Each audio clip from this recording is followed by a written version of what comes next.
वनवा या अशोक कोकाटे यांच्या कथासंग्रहातील कथांचं अभिवाचन. आजची कथा मोर्चा. आज तहसीलदार कार्यालयावर मोर्चा होता. त्याचं कारणच तसं झालं होतं. गावकुसाबाहेर तामजाईच्या माळावर ऊसतोड कामगारांची पालं येऊन पडली होती. थोड्या दिवसात साखर कारखाना सुरू होणार होता. दसऱ्याच्या मुहूर्तावर बॉयलर पेटवून कारखानदार अगोदरच सीझन सुरू करायची तयारी करत होतं. शीट बॉयच्या मोटरसायकली बीट ऑफिसच्या दारात दिवसभर उभ्या असायच्या. नोंदी केलेल्या शेतकऱ्यांच्या याद्या तयार करायच्या कामात ते गुंतले होते. गेल्या सालचा ठरलेला ऊसाचा दर कारखान्याने तुकडं करून दिला होता. तो पण जाहीर केलेल्या रकमेपरास कमी होता. मागल्या वर्षाचा दर आणि या सालचा दर यात बदल व्हायला पाहिजे, कारण खताचं दर वाढत होतं, फवारणीच्या औषधाचं दर वाढत होतं, लाईटच्या मीटरचं दर वाढत होतं. म्हणून या वर्षाला ऊसाचा दर वाढून मिळालाच पाहिजे. म्हणून आज तहसीलदार कार्यालयावर मोर्चा काढायचं ठरलं होतं. त्याची तयारी 15 दिवसापासून चालली होती. आजची मोर्चाची तारीख निश्चित झाली होती. महागाईच्या काळात बुडत्याला काडीचा आधार म्हणून लोक ऊसाचा टन वाढवायचा खटाटोप करत होती. वर्षाकाठी जादा टन ऊस गेला तर थोडीशी जादा रक्कम हातात पडल आणि लगीन कार्यापासून ते पोराबाळांच्या शिक्षणापात्रचा खर्च, दडूत कपडा, पाहुणा रावळा, दुखणं खुपणं हे सारं ऊसाच्या पैशातनं करायला येईल. म्हणून आज शेतकरी मोर्चासाठी तयार झालं होतं. दरवाढीसाठी मोर्चा म्हटल्यावर लोक स्वतःहून पुढं आली होती, कारण तो सगळ्यांचाच जीवन मरण्याचा प्रश्न होता. वर्षाला कुठल्या ना कुठल्या निवडणुकीच्या प्रचारात कारखानदार, नेते मंडळी गावोगाव येतात. शेतकऱ्यांच्या हिताच्या योजनांची खैरात वाटून सभा गाजवतात आणि निघून जातात. गाव एक, पार्ट्या दोन म्हणून काही दिवसातच विरोधकांच्या सभा आयोजित केल्या जातात. विरोधक सत्ताधाऱ्यांवर टीकांचा बडीमार करतात. सत्तेचा गैरवापर करून पैसा कसा लुटतात, गोरगरीब जनतेची लूट कशी करतात, त्यांच्या भ्रष्टाचाराची यादी जाहीर करतात आणि आमची पार्टी निवडून आल्यावर आम्ही शेतकऱ्यांच्या हिताच्या कशा आणि कसल्या योजना राबवणार याचा पाडा वाचून दाखवतात. हे समद गावकऱ्यांच्या अंगवळणी पडून गेलेलं. पेपरात बातम्या झळकायच्या आणि काही दिवसांनी त्या योजना हळूहळू गायब व्हायच्या. गावचा कार्यकर्ता लोकांना धीर द्यायचा. तहसीलदार आणि कारखानदारांच्या ऑफिसच्या पायऱ्या तुडवायचा. साहेबांनी सांगितलेली कारणं लोकांनी सांगायचा. कोणती योजना कशी आहे, त्याचं लाभार्थी कोण आहे, तर कागदपत्र कुठली लागतात, या साऱ्या गोष्टीची माहिती कार्यकर्ता गोळा करत असायचा. लोकांची कामं करायसाठी पुढाऱ्यांच्या पायऱ्या झिजवायचा. आपल्याला काहीतरी लाभ मिळेल या आशेवर लोक दिवस ढकलत होते आणि एकमेकांनी आधार देत होते, जगत होते, जगवत होते. सकाळी वैरणकाडी धारापाणी आवरून लोक 10 वाजल्यापासून गाव चावडीवर जमत होती. आज तहसीलदार कार्यालयावर मोर्चा होता म्हणून तरणी पोरं मागण्यांचं बॅनर काठीला अडकवून काठ्यानं झेंडं चढवत होती. 200-250 माणसांचा थवा गाव चावडीवर जमा झाला. त्यांच्या हातात मागण्यांचं फलक होतं, तर काहींच्या हातात शेतकरी कष्टकरी संघटनेचं झेंडं होतं. माणसांचा जमाव बघून कार्यकर्त्याला चेव आला. आजचा मोर्चा यशस्वी होणारच म्हणून कार्यकर्ता सर्वांच्या पुढं उभा राहिला आणि घोषणा देऊ लागला. शेतकरी कष्टकरी जनतेचा विजय असो. लोक कार्यकर्त्याच्या मागं विजय असो, विजय असो म्हणायची. आमच्या मागण्या मान्य करा. लोक म्हणायची, मान्य करा असं पाठीमागून म्हणायची. मोर्चा तालुक्याच्या गावाला निघाला. लोक एक ना अनेक घोषणा देत कार्यकर्त्यांच्या पाठीमागणं चालले होते.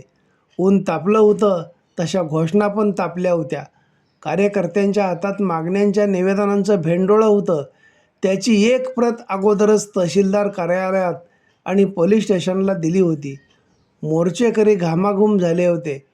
कोणाची पर्वा न करता घोषणांचा आवाज मोठ्यानं काढून आपलं दुखणं मागण्यांच्या फलकावर घेऊन निघाली होती. कार्यकर्ता पुढे घोषणा देत होता आणि लोक पाठीमागून साथ घालीत होते. मोर्चाचं निवेदन अगोदरच मिळाल्यामुळं तहसील कार्यालयासमोर पोलीस बंदोबस्त होता. मोर्चा चौकात येताच पोलिसांनी अडवला. तसा कार्यकर्ता मोठमोठ्यानं घोषणा देऊ लागला. त्याच्या पाठीमागून लोकही एका सुरात मोठ्यानं घोषणा देऊ लागले. ऊस दरवाढ झालीच पाहिजे, झालीच पाहिजे. मागील थकबाकी मिळालीच पाहिजे, मिळालीच पाहिजे. आमच्या मागण्या मान्य झाल्याच पाहिजेत, झाल्याच पाहिजेत. ऊस दरवाढ हक्काची, नाही कुणाच्या बापाची, नाही कुणाच्या बापाची. आमच्या मागण्या मान्य करा, नाहीतर खुर्च्या खाली करा, नाहीतर खुर्च्या खाली करा. अशा घोषणांनी परिसर दुमदुमून गेला. उन्हासारखं घोषणांचं वातावरणही तापलं होतं. बेंबीच्या देठापासून लोक आवाज काढून घोषणा देत होते. बऱ्याच वेळानं तहसीलदार साहेब कार्यालयातून बाहेर आले आणि मोर्चेकऱ्यांच्या समोर येऊन उभा राहिले. कार्यकर्त्यांनं मागण्यांचं निवेदन साहेबांच्या हातात दिलं. निवेदनातल्या मागण्या 15 दिवसाअगोदर साहेबांनी वाचल्या होत्या. जमावासमोर थोडं वाचल्यासारखं करून साहेबांनी निवेदनाचा कागद कारकुनाच्या हातात दिला आणि बोलू लागले. मोर्चामध्ये सहभागी झालेल्या बंधू आणि भगिनींनो, मी या तालुक्याचा जबाबदार प्रशासकीय अधिकारी म्हणून आश्वासन देतो आणि तुमच्या मागण्यांचं स्वागत करतो. मला शेतकरी, कष्टकरी आणि श्रमिकांच्या दुःखाची जाणीव आहे. मी आपल्या भावना जाणून आहे, कारण मी पण एका शेतकऱ्याचा मुलगा आहे. शेतकऱ्यांच्या अडीअडचणी मी जवळून अनुभवल्या आहेत. विजेचे वाढलेले दर, औषध खतांचे वाढलेले दर, त्याचबरोबर मजुरांची कमतरता आणि त्यामुळं वाढलेलं मजुरीचं दर, या सगळ्यामधून शेतकऱ्यांच्या हातात काहीच राहत नाही, हे मी जाणून आहे. तुमचं निवेदन मला 15 दिवस अगोदरच मिळाल्यामुळं मी साखर संघाच्या आयुक्तांशी चर्चा करून घेतली आहे. तसा पत्रव्यवहार पण केला आहे. लवकरच साखर संघाचे अधिकारी आणि कारखानदार यांची बैठक बोलावून या विषयावर तातडीने निर्णय घेतला जाईल, असे आश्वासन वरिष्ठांनी दिले. त्यामुळं तुमच्या मागण्यांचा विचार या दोन्ही स्तरावर होणारच होणार आहे. तुमच्या मागण्या रास्त आहेत. शासन आणि कारखानदार यावर साकल्याने विचार करून तोडगा काढून तुम्हाला न्याय देणारच, यात काहीच शंका नाही. तुम्ही शांततेने मोर्चा काढून शासनाला सहकार्य केलं, त्याबद्दल मी सर्वांचा आभारी आहे. सर्व मोर्चेकर यांनी साहेबांच्या भाषणावर टाळ्या वाजवल्या आणि पुन्हा घोषणाबाजीला सुरुवात झाली.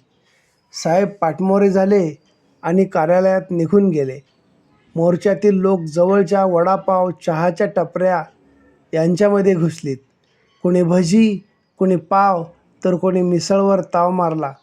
गावापासून ते तालुक्यापर्यंत चालून भुकेलेली माणसं मिळेल ते खाऊ लागली. तोपर्यंत कार्यकर्त्यांना तहसीलदार साहेबांच्या केबिनमध्ये जाऊन साहेबांना आणखी एकदा विनंती केली. साहेब, गोरगरीब शेतकऱ्यांच्या जीवन मरणाचा प्रश्न आहे. तुम्ही लक्ष घालून बैठक बोलवा आणि यावर काहीतरी तोडगा काढा. साहेबांनी कार्यकर्त्याला आश्वासन देऊन निरोप घेतला. कार्यकर्त्याला मोर्चा यशस्वी झाल्याचा आनंद झाला. सर्वांनी शांततेत माघारी जाऊ म्हणून कार्यकर्त्यानं सांगितलं. जो तो घराच्या वडीनं गावाकडे निघाला. गुरंढोरं दावणीला वैरण पाण्याविना तडफडत असतील म्हणून प्रत्येकजण पाय उचलून चालत होता. मोर्चा यशस्वी झाल्याचा आनंद प्रत्येकाच्या चेहऱ्यावर दिसत होता. दिसानदिस एकामागून एक चालला होता. कार्यकर्ता नेहमीप्रमाणे कार्यालयाच्या पायऱ्या झिजवत होता. निवडणुका जाहीर झाल्या तशी पुढाऱ्यांच्या सभेची नियोजनं सुरू झाली. सभेत आश्वासनांची खैरात वाटायला सुरुवात झाली. कार्यकर्ता जातीनिशी गाव चावडीवर हजर असायचा. येणाऱ्या पुढाऱ्यांची व्यवस्था करायचा. मंडप घालण्यापासून ते सगळं गोळा करण्यापातूर कार्यकर्ता झटायचा. आजच्या कार्यक्रमाची अशीच तयारी सकाळपासून चालू होती. दिवसभर मंडप लाईटिंग करण्याची बांधणी चालू होती. आज गावात जिल्ह्याचा मोठा कारखानदार पुढारी येणार होता म्हणून तयारी पण मोठी चालू होती. तिणीसांज झाली तशी गाव चावडीवर माणसं जमायला लागली. कोण आलं कोण राहिलं त्यांना लहान पोरांच्याकडनं सांगावं धाडलं. कार्यकर्ता जय्यत तयारीला लागला होता. या सभेत ऊस दरवाढीचा विषय आणि बऱ्याच काही समस्या मांडायच्या होत्या. लाईट लागली, माईक सुरू झाला. कार्यकर्ता ग्रामस्थांना कार्यक्रमाला हजर राहण्याची विनंती करत होता. येणाऱ्या पुढाऱ्यांची नावं, त्यांचं पद माईकवरून सांगत होता. कार्यक्रमाची शोभा वाढवण्याचं आवाहन करीत होता. माणसं टुबू येऊन व्यवस्थित कार्यक्रम दिसल अशा ठिकाणी बसत होती. गावातील आजी-माजी सरपंच, डेप्युटी सरपंच, सेवा सोसायट्यांचे चेअरमन, व्हाईस चेअरमन, संचालक आणि जुन्या जाणत्या लोकांची नावं घेऊन येणाऱ्याचं स्वागत तो करत होता. तरुण मंडळाचे कार्यकर्ते पुढाऱ्यांच्या जय्यत स्वागताच्या तयारीला लागले होते. आणि पुढाऱ्यांच्या गाड्यांचा ताफा गावात शिरला. फटाक्यांची आतषबाजी झाली. कार्यकर्ता माईकवरून उपस्थित नेत्यांची नावं घेऊन स्वागत करत होता. तरुण मंडळाचे कार्यकर्ते पुढाऱ्यांच्या जय्यत स्वागताच्या तयारीला लागले होते आणि पुढाऱ्यांच्या गाड्यांचा ताफा गावात शिरला. फटाक्यांची आतषबाजी झाली. कार्यकर्ता माईकवरून उपस्थित नेत्यांची नावं घेऊन स्वागत करत होता. अख्खं स्टेज नेत्यांनी खचाखच भरलं होतं. पांढऱ्या धोट कापडातलं पुढारी बघून लोक आपापसात चर्चा करून कोण कुठला, काय करतो, कसा आहे, आतापर्यंत काय काय कामं केलंय याची चर्चा करत होते. कार्यकर्त्याला गावाची दुःख माहीत होती म्हणून आजच्या सभेत कोणत्या विषयावर चर्चा व्हावी त्याची यादी पुढाऱ्यांच्या हातात दिलेली होती. कार्यकर्त्यानं उपस्थित मान्यवरांच्या शुभ हस्ते शाहू फुले आंबेडकर आणि छत्रपती शिवाजी महाराजांच्या प्रतिमेचं पूजन करण्याची विनंती केली. मान्यवरांच्या हस्ते प्रतिमा पूजन झालं आणि कार्यकर्त्यानं स्वतः भाषणाला उपस्थित नेत्यांचं हार तुरं देऊन स्वागत केलं आणि भाषणाला सुरुवात केली. गाव चावडीचं मैदान लोकांनी गच्च भरलं होतं. कार्यकर्त्यानं आपल्या भाषणातून बहुजन समाजाच्या लोकांची दुःख सांगितली. शेतकरी कसा पिचला जातोय या साऱ्या गोष्टीचा उल्लेख केला आणि प्रमुख नेत्यांना बोलण्याची विनंती केली. प्रमुख नेता भाषणाला उभा राहिला आणि गपकन लाईट गेली. लोकांचा दंगा सुरू झाला. सभा मंडपाच्या दिशेनं दगडांचा पाऊस पडायला लागला. विरोधी गटातील लोकांनी पूर्वनियोजित दंगल घडवून आणली. अंधारातनं लोकांची जोरात पळापळ सुरू झाली. कुणाचं काय झालं ते कुणालाच कळत नव्हतं. कार्यकर्त्यानं ओरडून शांत राहण्याचा आवाज दिला, पण दंग्यात त्याच्या आवाजाला कोणी दाद दिली नाही. कार्यकर्त्याचा नाईलाज झाला. कशीबशी प्रमुख मंडळींना कार्यकर्त्यानं त्यांच्या गाडीपाथरून आणलं. गाडीची लाईट लागली तसा दगडांचा पाऊस गाड्यांच्यावर पडायला लागला. थाड थाड गाड्यांचं पत्र वाजायला लागलं. काही गाड्यांच्या काचा फुटल्या. काही पुढाऱ्यांच्या डोक्यावर दगडांचा मार बसला. कार्यकर्ता गाडी कडेला उभा होता. एक दगड गोफणीतनं भिरभिरत यावा तसा आला आणि कार्यकर्त्याच्या डोक्यावर आदळला. सन्नकन डोक्यातनं कळ आली. कार्यकर्ता डोळं धरून खाली बसला. गाड्या निघून गेल्या. दंगा शांत झाला. अंधारातनं चाचपडत कार्यकर्ता घरला आला. दाराची कडी वाजवली. म्हातारीनं दार उघडलं. रक्तानं भिजलेल्या आपल्या पोराला दिव्याच्या उजेडात बघितलं आणि म्हातारी किंचाळली. तिच्या आवाजानं गाढ झोप घेत असणारी लहानगी बहीण उठली. दादाचं फुटलेलं डोसकं बघून ती मटकन खाली बसली. तिचं सारं अंग थरथरायला लागलं. काय काय झालं तिला कळलंच नाही. म्हातारीनं पुढाऱ्याशनी शिव्याशाप देत दिव्याची वात वाढवली आणि फडक्यानं डोसकं पुसलं. हळदीची चिमट जखमत भरून डोकं पातळाच्या कापडानं घट्ट बांधलं. म्हातारीनं पोरग्याला पुढ्यात बसवलं. अरे बाळा, तुला कितीदा सांगितलं त्या जगाच्या भानगडीत पडू नगस. आपला परपंच बघ. ही तुझी वयात आलेली भन, तिचं लगीन करायला पाहिजे. आणि तू पण घोडेवानी वाढलायस, तुझं बी लगीन करायला पाहिजे. नाही जगात कुणाचं कोण, आपणच आपल्याला सावरायला पाहिजे. तुझ्या जीवाचं काय बरं वाईट झालं तर आम्ही काय करायचं? तुझा बा मेल्यापासनं कंबार कसून काम केलं आणि तुम्हासनी मोठं केलं, ते काय असलं बघायला? त्याच्या परास देवानं माझं अगोदरच डोळं झाकावं. म्हातारी कार्यकर्त्याला सांगत होती आणि भांडी आपटून त्याला जेवायला वाढत होती. कार्यकर्ता विचाराच्या बुचकळ्यात पडला. विचार करीत आणि आईचं बोलणं गपगुमान ऐकत ऐकत कसाबसा जेवला. अंथरुणावर जाऊन आडवा झाला. हळद भरलेली जखम ठणका मारीत होती आणि म्हातारीचं बोलणं कानात घुमत होतं. तिचं काय पण चुकत नव्हतं. आपला मोडका संसार आपणच सावरायला पाहिजे. बहिणीचं लगीन करायला पाहिजे. स्वतःचं पण लगीन करायला पाहिजे. बाप गेल्यापासून म्हातारीनं संसाराचं राटगाडगं कसं ओढलंय ते आपण डोळ्यांनी बघितलंय. ती आता म्हातारी झाली आहे. तिला पहिल्यासारखं आता काम निभत नाही. तिला आता कुठवर जमणार? आपल्या संसाराचं जोखड आता आपणच आपल्या खांद्यावर घ्यायला पाहिजे. कार्यकर्ता डोळे मिटून मनातल्या मनात विचार करत होता. सोडावं एकदाचं हे सगळं राजकारण आणि समाजकारण. ज्याच्यासाठी आतापात्रू खेटं घातलं त्यांनीच दगडं मारली. कोणासाठी करायचं? आणि माझं काय देणं घेणं? मला काय करायचं? कार्यकर्त्यानं डोळं उघडलं आणि झटकन उठून बसला.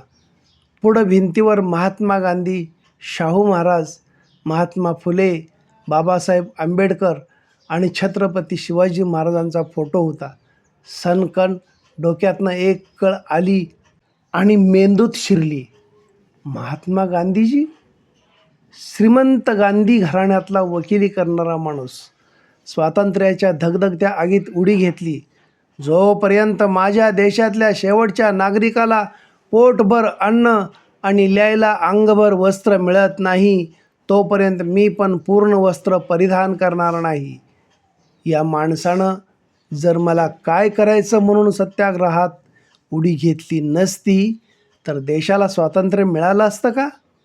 बाजूला छत्रपती शाहू महाराजांचा फोटो.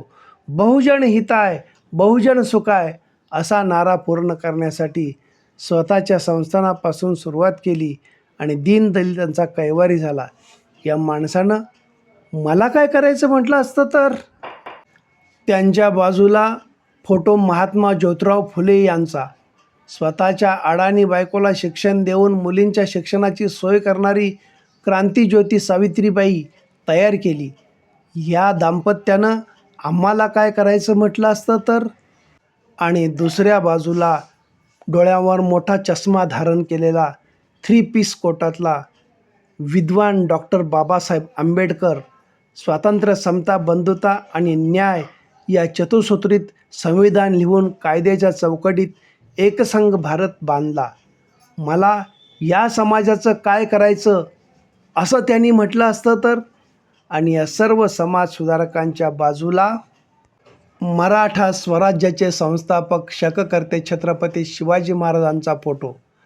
मोगल साम्राज्याच्या मांडलिकत्वातनं 18 पगड जातीच्या लोकांना संघटित करून स्वतःच्या मराठा राज्याची मुक्तता करून स्वराज्याची स्थापना केली. या राजानं स्वतःच्याच राजघराण्याचा विचार करून मला काय करायचं असं म्हटलं असतं तर? कार्यकर्ता ताडकन उठला आणि खिडकीजवळ आला. खिडकी उघडली. सारा गाव शांत झोपला होता. कार्यकर्त्याच्या डोसक्यातनं आणखी एक सनकन कळ आली. या झोपलेल्यांना जागं केलं पाहिजे. यांना अन्यायाविरुद्ध लढा द्यायला उभं केलं पाहिजे. चालायला शिकवलं पाहिजे, चालणाऱ्यांना गती दिली पाहिजे. कारण गतीशिवाय प्रगती नाही आणि प्रगतीशिवाय कष्टकरी जनतेचा विजय नाही. सकाळ झाली, कार्यकर्ता चौकात आला. रातच्याला मोडलेल्या मंडपाचं साहित्य गोळा करू लागला. बघता बघता 550 माणसं जमली. साहित्याची जुळवाजुळव करू लागली. 100-200 माणसं गाव चावडीवर जमा झाली होती. सर्वजण पारावर शांतपणे बसले. कोण कोणाबरोबर बोलत नव्हतं. रातच्याला झालेला प्रकार गावकऱ्यांना शोभणारा नव्हता. आपसात वैर करीत बसलो तर आपणच डबऱ्यात जाणार, आपल्याला सावरायला कोण येणार नाही, हे सर्वांना कळून चुकलं होतं. कार्यकर्त्यानं सर्वांच्यावर एक नजर फिरवली. काय करायचं? का नुसतंच असं गप्प बसून राहायचं? असं गप्प बसून राहिलो तर आपल्या मैताला पण कोण येणार नाही. कार्यकर्ता बोलत होता आणि सर्वजण गप्प ऐकत होते. काही मंडळींनी मुंडकी खाली घातली होती. चला, कालच्या घटनेचा निषेध मोर्चा काढूया, एक जण म्हणाला. कार्यकर्त्याच्या डोक्यात आणखी एक सरदिशी कळ आली. रातच्याला बांधलेलं डोसकं ढिलं झालं होतं. ते गचकन आवळलं. चला, घ्या हातात झेंडं, निषेध मोर्चा काढूया. कार्यकर्ता पुढं झाला. 100-200 माणसं मागं उभा राहिली. कार्यकर्ता पुढं होऊन घोषणा देऊ लागला. शेतकरी कष्टकरी जनतेचा विजय असो. शेतकरी कष्टकरी जनतेचा विजय असो. धन्यवाद.